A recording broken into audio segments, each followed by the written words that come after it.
18 Bárcena Juárez. Por favor, recibamos con un fuerte aplauso.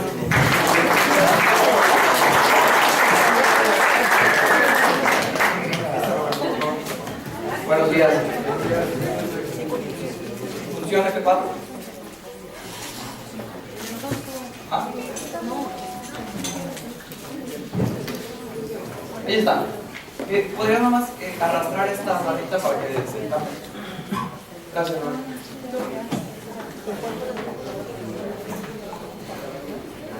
Listo, muy amable. Hoy lo que quiero que hagamos es que concluyamos este tema de las encuestas y de cómo se plantean preguntas. Esta fue una de las encuestas más famosas que hubo en Alemania en los años 70. En los años 70 estaba la pelea entre los cristiano-demócratas y los socialdemócratas. Fíjense cómo se plantea una pregunta en términos de percepción. Por supuesto, nadie puede estar seguro, pero ¿quién cree usted que va a ganar las próximas elecciones federales? Es decir, ¿quién va a recibir más votos? ¿La Unión Cristiano-Demócrata o el Partido Socialdemócrata? Este tipo de preguntas lo que miden es la percepción de las personas. No le están preguntando por quién votarías tú o por quién es seguro que votarías tú. Le están diciendo quién piensas que va a ganar. Eso ayuda en primer lugar a detectar, a hacer una partición. Cuando nosotros estamos preguntando para conocer preferencias, tenemos que saber tanto las preferencias objetivas como las subjetivas. En este caso, son preferencias objetivas, es decir, la gente le preguntas quién piensas que va a ganar. Y si fuera una preferencia subjetiva, la pregunta correcta sería ¿por quién votarías tú? Ahorita que veamos cómo se identifican a los votantes duros y a los blandos, las preguntas cambian. Lo que importa es que nosotros sepamos quién es seguro que sí votaría por nosotros, quién es probable que votaría por nosotros y quién jamás votaría por nosotros. Pero se tiene que contrastar. Este tipo de preguntas se hacen para ver el impacto de los medios en las campañas. En este caso lo que estaban midiendo era cómo las campañas televisivas estaban afectando la intención del voto. ¿Le puedes dar un clic nada más? ¿En dónde sea? Nada más dale clic por ahí por la cámara. Ahí está, muchas gracias. Otra pregunta, por ejemplo, es la misma pregunta. No, esta es la misma. Cuando se están haciendo los cuestionarios, tengan eso en cuenta, que hay dos perspectivas las que ustedes tienen que medir. Primero, la perspectiva de las personas por quién votarían y segundo, la perspectiva de las personas por quién creen que va a ganar. Hay veces que la gente, cuando percibe que alguien más va a ganar, puede cambiar su voto. Eso es lo que se va a hacer en las encuestas de seguimiento, para que ustedes vean hacia dónde se está moviendo el tipo de voto. Las encuestas de seguimiento, las que platicamos la sesión anterior, las que se van haciendo a lo largo de la campaña. Esas son muy distintas a la encuesta base que aquí trabajamos. Lo primero que hay que tener como conclusión en torno a lo que vimos ayer, que una campaña persigue objetivos y no estás persiguiendo personas. La segunda, el votante nunca le da la razón siempre da la razón a quien le simpatiza y nunca le va a dar la razón a quien le cae mal. Esto tiene que ver con una regla de oro de la comunicación política. Nunca ataques a quien tiene más credibilidad que tú, porque de manera natural vas a generar rechazo. La gente, si tú llegas ahorita y atacas a una persona que tiene mucha credibilidad en medios y tú no la tienes, es muy probable que toda la opinión pública se vuelque a favor de esa persona, no tuyo, tú eres un desconocido. Y la otra, los votantes han cambiado mucho. O sea, esos estudios que veíamos en los 50, 60, sirven y nos ayudan a tener esa noción de por qué votas o por qué no votas. Pero actualmente los votantes están teniendo lo que llamábamos ayer con la pregunta que hacía los votantes están teniendo una transición de valores y una transición de peticiones. Eso, por ejemplo, se observa en cómo el cambio del votante, aquí por ejemplo ustedes lo decían, cómo puede ser que el votante vaya a nivel municipal por un partido, a nivel estatal por otro y a nivel federal por otro. Y eso tiene que ver con que las demandas, tanto de los votantes como de las propias coyunturas de cada elección, tienden a cambiar, ya no son tan estables como eran antes. Antes era muy común que alguien de izquierda leyera el manifiesto del Partido Comunista, votara siempre con la izquierda, tuviera una ideología muchísimo más apegada a la que la tiene actualmente. El votante se ha hecho cada vez más pragmático y sobre todo a nivel local.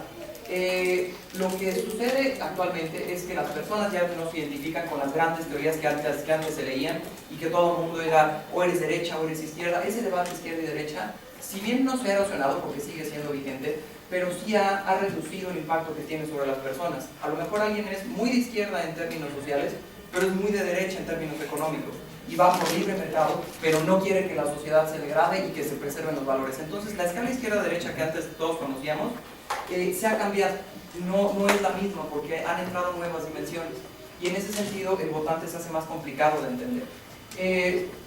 Por ejemplo, si nosotros ya no tenemos un votante ideológico o un votante que se vuelca hacia un lado o hacia el otro con sus preferencias y sus pertenencias ideológicas, la pregunta es, bueno, ¿para qué haces campañas si de todos modos van a votar por uno o por otro y no permanecen estáticos y no permanecen vinculados con un partido? Fíjense, esta, por ejemplo, es una encuesta que se hizo desde el 57 en Estados Unidos. La pregunta es, ¿qué tanto confías en el gobierno? Lo hicieron en Estados Unidos y en Canadá, en Ottawa y en Washington. ¿Qué tanto crees que el gobierno hace lo correcto cuando tiene que tomar decisiones? Al principio de la encuesta, la línea azul es Estados Unidos, la línea verde es Canadá. Al principio de la encuesta la gente tenía una plena confianza en sus gobernantes. Y es algo muy similar a sucede en México. Tenían mucha confianza en sus gobernantes, se creía que casi siempre tomaban la decisión correcta. Pero poco a poco esa tendencia fue decayendo. Y cada vez la credibilidad en los gobernantes ha sido menor. No solo porque nos digan, es que la democracia está en crisis, no. Tiene también que ver con que las personas han alcanzado niveles más altos, lo exponían ayer en la encuesta del nivel rural, han alcanzado cada vez niveles más altos de educación, se hacen más críticos, se han urbanizado más, por así decirlo, y se han politizado más. Pero no se han politizado en torno a ideologías, se han politizado en torno a percepciones subjetivas, que es lo que miden las campañas. Otra, por ejemplo, es los valores materiales y posmateriales, que es lo que platicábamos ayer. Los valores materiales, eso significa el tener tú un empleo, el buscar el desarrollo como persona insertada en la productividad como una persona exitosa, cada vez han sido menores y cada vez han surgido nuevas demandas de los electores, como por ejemplo el derecho al reconocimiento, el derecho a la decisión sobre el propio cuerpo, el derecho al acceso a servicios que antes no se tenían y que sean de manera indiferenciada, cosas que antes no estaban en la preocupación de las personas. Y esto sobre todo se ve cuando se hacen las distinciones por cohortes etarias.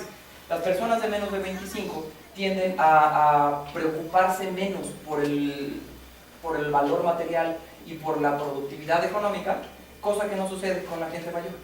Entonces, si tenemos un votante que no solo cambia a lo largo del tiempo, sino que cambia cuando nosotros lo dividimos en secciones o en segmentos de edad, se tiene una complicación tremenda para hacer campañas políticas, porque primero hay que saber en qué momento lo estamos haciendo, segundo hay que saber a qué tipo de personas nos estamos dirigiendo, como la división que hicimos, pero dentro de esa división que hicimos de campo, de sectores productivos y otro tipo de grupos, dentro de esos grupos hay subdivisiones muy importantes. Ustedes, los que hicieron sobre trabajos, encontraron que hay una subdivisión relevantísima que es el género.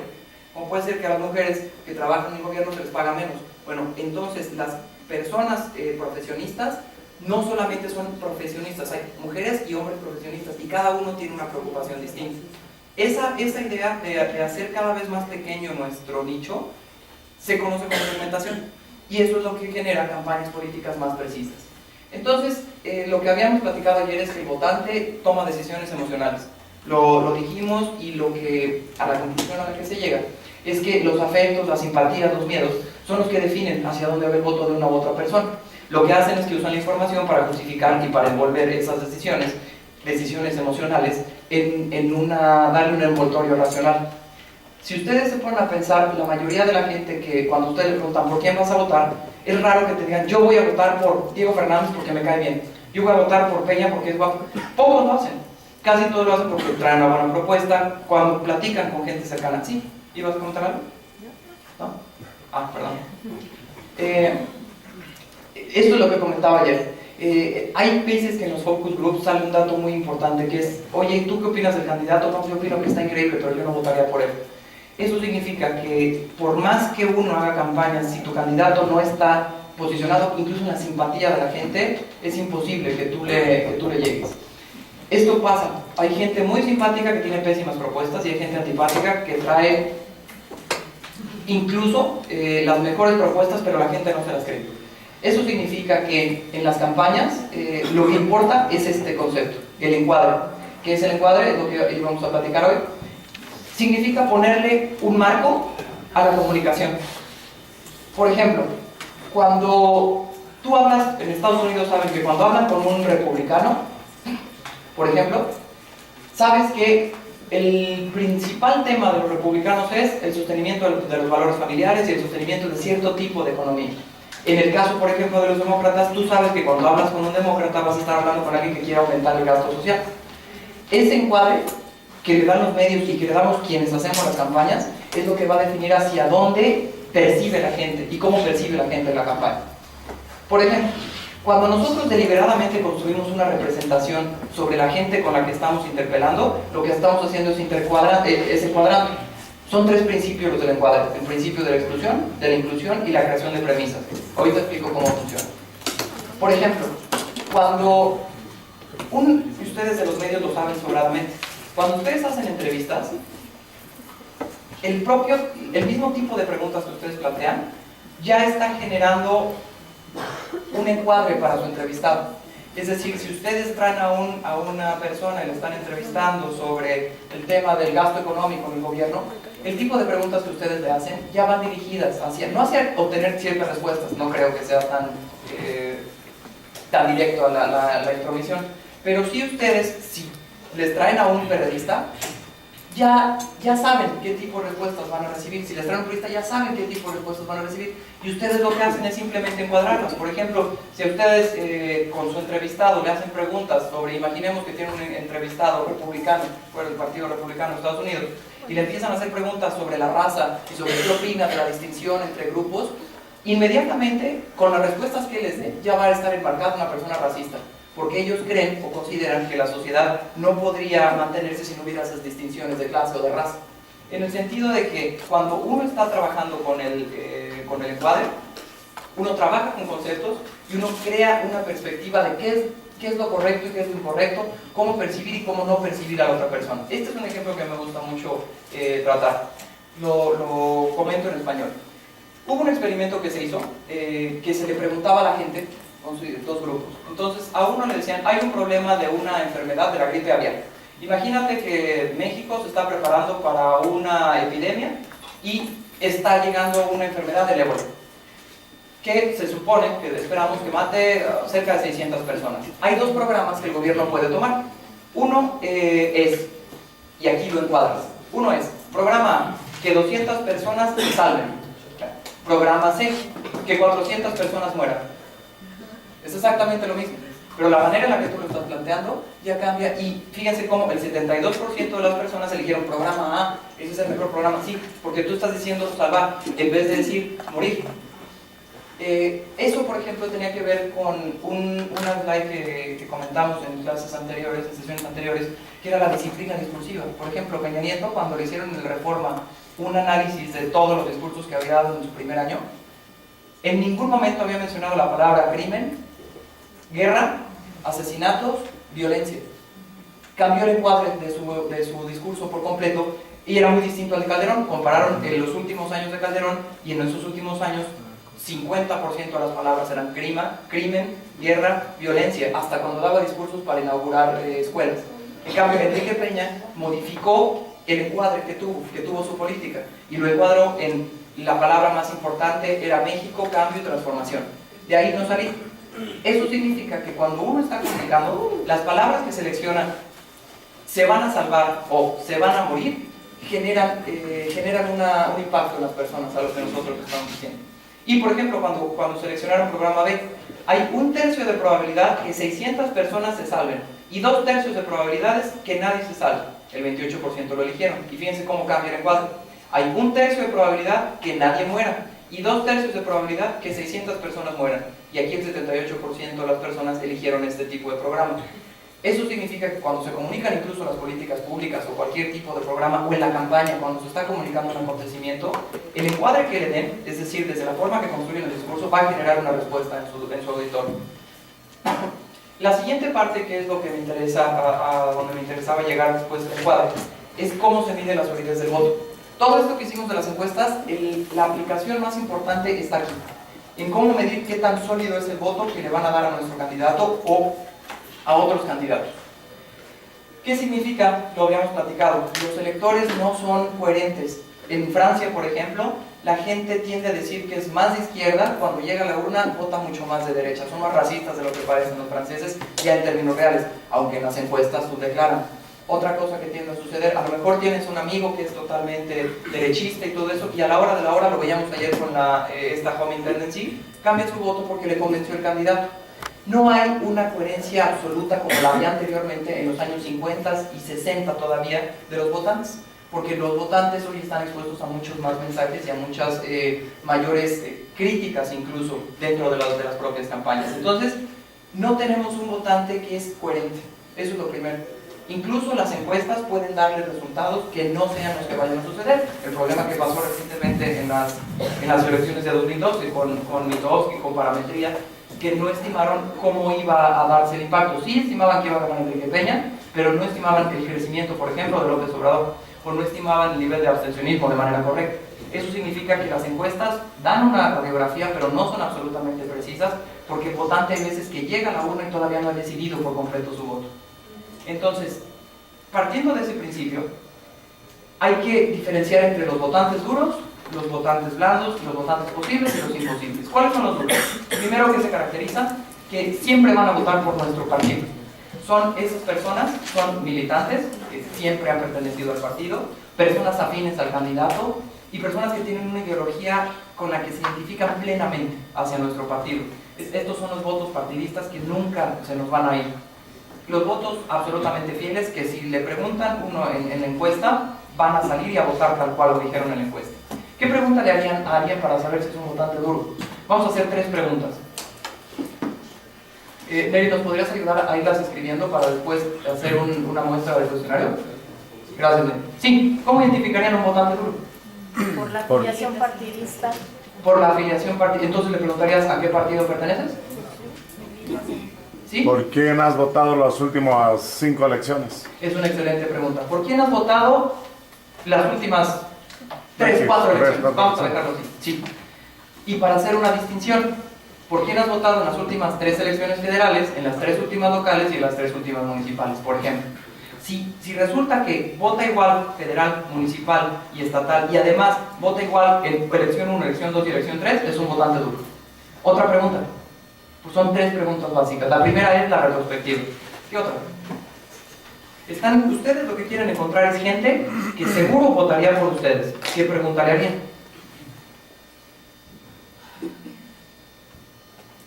Sin importar por qué partido has votado. Sin importar por qué partido has votado, ¿con qué partido simpatizas más?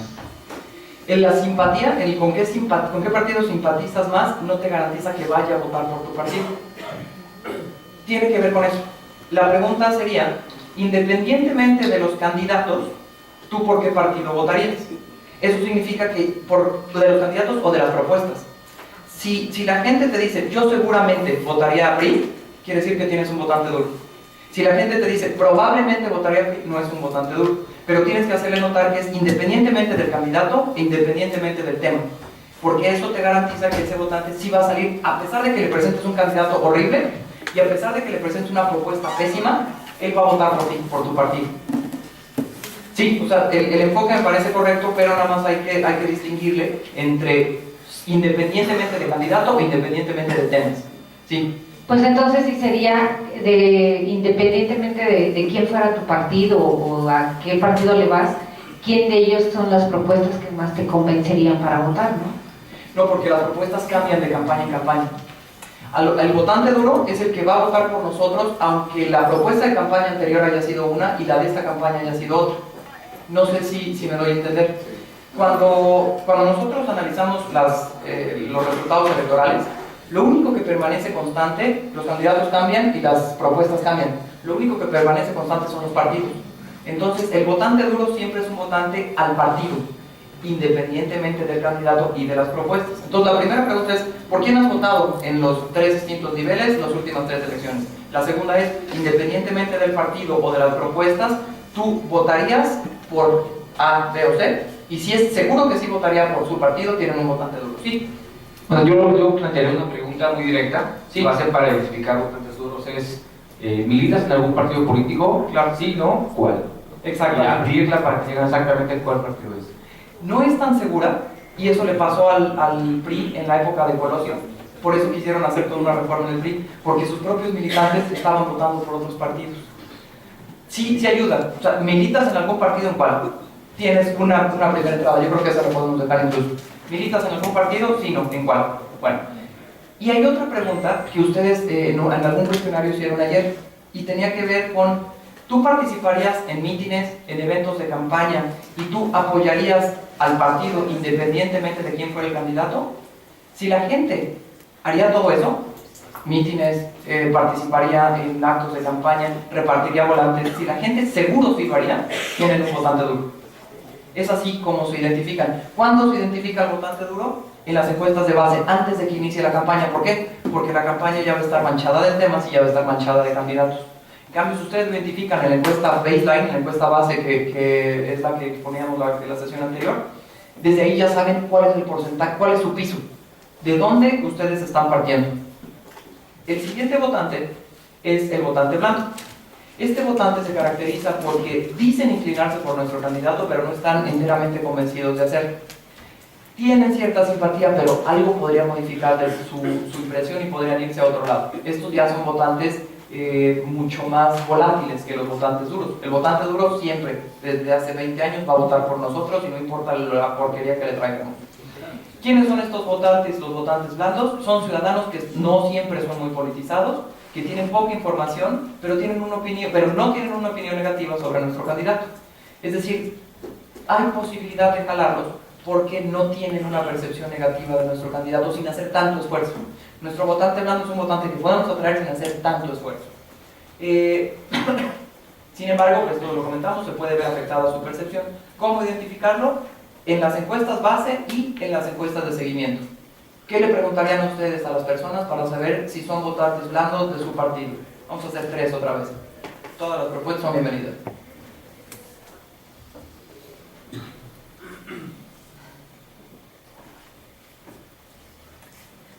¿Cómo identificarían a los votantes blandos? Yo creo que son las preguntas muy similares al anterior, ¿no? Ayuda mucho si uno hace las preguntas anteriores, pero dándoles un orden. ¿Qué tan seguro estarías de votar por este partido independientemente del candidato? Si está muy seguro, es duro. Si está poco seguro, es blando. Otra. O sea, esa misma puede ayudar a identificar a los votantes blandos. Otra. ¿Tú qué tan... Si hablamos de candidatos, por ejemplo, la pregunta es, si hablamos de candidatos, ¿qué tan convencido estás tú del candidato 1? ¿Estás muy convencido? ¿O qué tan convencido estás tú de votar por el candidato 1? Ahí sí, ya no es tanto retrospectivo, ahí sí ya tiene que ver con esta campaña. Yo estoy muy convencido, poco convencido, medianamente convencido, nunca votaría por eso. Si nosotros lo llevamos a partidos, por ejemplo, ¿por qué partido tú inclinarías tu voto? Yo inclinaría mi voto por el partido 1. La pregunta es tal cual la misma anterior. Sabemos que es difícil ahorita conocer quién va a ganar, pero ¿tú votarías por este partido? Si estoy convencido o no estoy convencido. Otra forma de frasear preguntas es, selecciona una de estas opciones y le das la opción 1. Yo seguramente votaría por este candidato. Yo probablemente votaría por este candidato. Yo no votaría por este candidato. Yo nunca votaría por este candidato. Y así identifican a los blandos. Los blandos serán los que se acerquen más a los que tengan probable inclinación hacia su candidato. No sé si hasta aquí vamos bien. Los duros son su círculo rojo, en donde seguro tienen apoyo. Los que sí votarían independientemente de candidato, independientemente de tema. Los blandos son los que no tienen una percepción negativa, pero no están seguros, absolutamente seguros de votar por su candidato o por su partido. Aquí ya se pueden incluir preguntas de candidato, por eso también se hacen en encuestas de seguimiento. En la anterior, lo ideal es que el candidato lo excluyamos. Aquí el candidato le importa. Aquí, por ejemplo, también pueden importar los temas. ¿La propuesta del candidato o la propuesta del partido te parece buena? Sí, no, no. ¿Votarías por esa propuesta? Seguramente, probablemente, no, de ninguna manera. El votante posible. Este es un votante que no está ni definido ni inclinado por nadie. Estos son los votantes que cuando les preguntamos se ponen en término medio. Pues no sé si sí, no sé si no. Los anteriores es a lo mejor sí. ¿Puedo comentar algo? Yo ando hoy de paranoico, ¿verdad? Estos son los que están absolutamente en medio, donde no saben si sí votarían y no saben si no votarían, y estos hay que hacer más esfuerzo para movilizarlos. A los anteriores es más fácil jalarlos porque tienen cierta inclinación, pero estos no tienen ninguna inclinación. En este caso son los votantes que más se van a ver, son los votantes columpio, que se van hacia un lado o hacia el otro, y que hoy dicen, pues PRI, y mañana dicen, no, pues PAN, y va a decir, no, PRD, y se están moviendo. Son votantes mucho menos estables que los votantes blancos. Los votantes posibles pueden ser pertenecer al grupo de blandos de otro candidato, o pueden ser personas poco informadas y poco interesadas en la política. A esos es a los que hay que, a estos, a los blandos y a los posibles, es a los que hay que dirigir la campaña. Los otros, ahorita vamos a ver los últimos, ya no, ni los pueden cambiar, o sea, en todo caso habría que recordarles a los votantes duros que salgan a votar, pero a los votantes imposibles, que los vamos a ver ahorita, no hay nada que hacer. Estos son los votantes imposibles. Se caracterizan por dos cosas: o tienen una aversión hacia nuestro candidato, o tienen una aversión hacia la política en general. Son los que nunca votarían por nadie, o los que nunca votarían por nuestro candidato.